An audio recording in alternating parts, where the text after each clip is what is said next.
I'm Hazim Hardeman. I'm a graduate student at the University of Oxford on a Rhodes Scholarship. I went to Fox Chase Elementary School, Shawmont Elementary School, and William Dick Elementary. I was fortunate to be able to be educated in an environment where we had resources. So for instance, we had up-to-date and in good condition books. We had teachers who weren't overburdened, and we had extracurricular activities that allowed us to sort of cultivate our curiosity and develop certain skills and competencies that I think have served me tremendously well in the long run, even when my sort of schooling was difficult. I think that sort of foundation has served me tremendously well.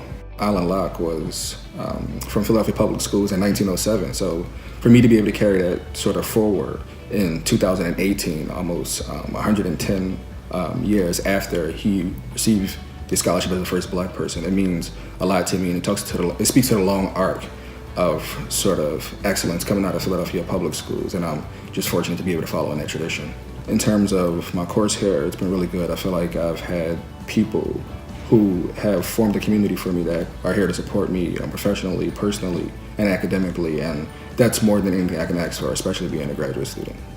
The only reason I really knew about the scholarship was because of one of my intellectual heroes, a guy named Stuart Hall, who was a scholar from Jamaica in 1956, and he's somebody who was committed to using his sort of scholarship as a public intervention, and I think that's something that has deeply influenced me and a sort of model for the sort of scholar that I want to be.